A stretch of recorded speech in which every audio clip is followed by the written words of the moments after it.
Hey guys, StarCraft here, and well, new issue of Superman is out, and well, it looks like this might be the last one for this portion of the Unity Saga. At least that's what it seems like.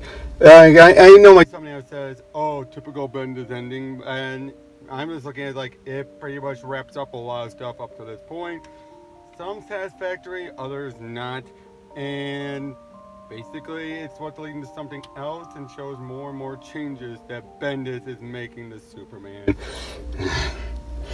But I would say this: probably the best issue we've gotten out of this whole debacle. It's a tip. That's what I mean by a typical Bendis ending. Is that you have all the slogs, all the controversial stuff, and eventually then you get the point where it's like everyone says remembers this and that point, and well, let's just dive right in with a decent cover, although, yeah, I'm not a fan of covers where Superman's like, you must die for what you've done. I'm never a fan of that. But we open up with Rogal-Zar talking to Zod and then basically convincing him to come and help him, explaining everything about, the circle and all that, and how they brought him before him. We then get a bit more action as, given how things left off last time, Supergirl's entered the fray, and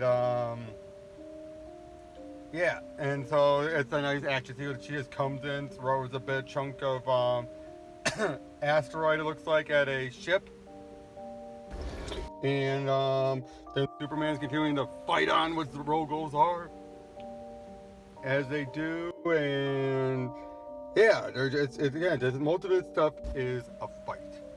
As we're then seeing, Supergirl's continuing to, she has Rogal's staff, and of course, Rogal wants it back badly, flying right after her, but um,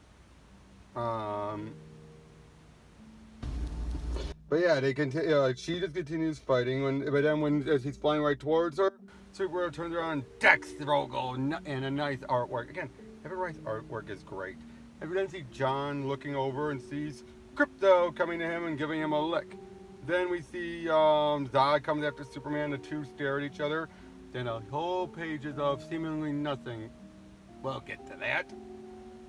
Then Supergirl and Superman tosses Zod into Rogal, and they slam down, and everyone shoots their heat vision at them. And all of a sudden, a big flash happens. I think they were sent back to the Phantom Zone. I don't know. We don't know if they got out. But then we finally, after everything calmed down, have a nice family hug. Superman, John, Kara, and Krypto. That is sweet and touching. Then Supergirl, and earlier Supergirl had said, realized, is that John? What? And wow, you hit you pretty hard. No shit, Kara. But yeah, now they're talking, and yeah, Kara thinks like, what is it, some kind of kryptonite or whatever? How long have I been gone? Okay, that's funny. And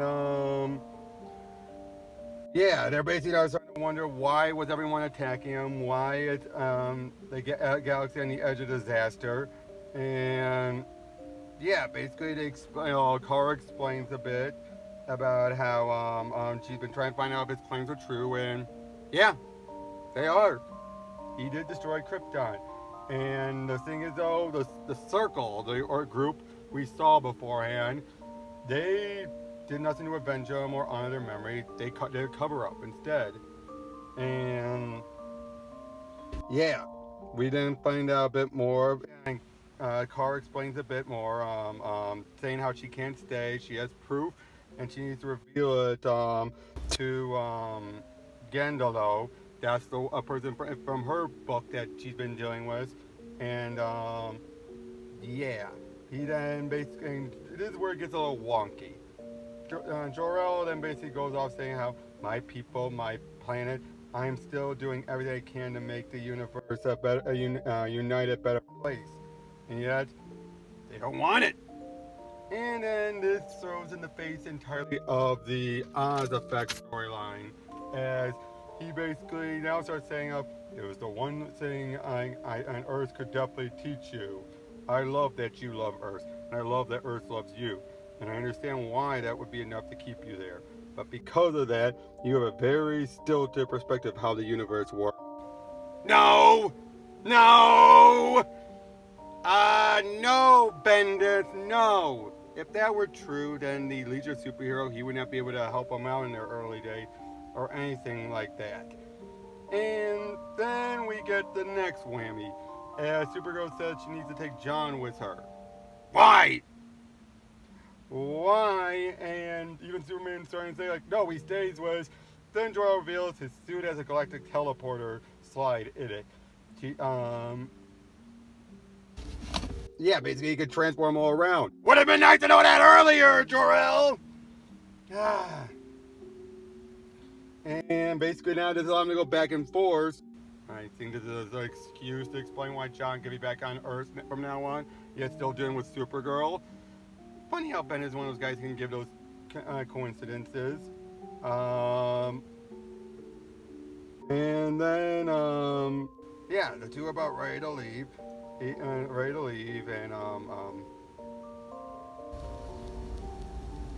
oh, gee, Jor-El said, if we've learned anything from this horror deal, it's that young man can take care of himself.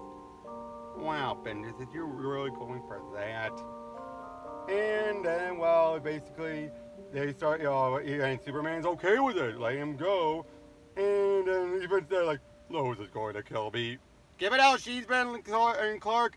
I don't think she'll give a shit, and if she does, she's a big hypocrite. But then they all fly off, and oh geez, like kryptonite in my coffee, kill me. Okay, that's a weird curse, but funny.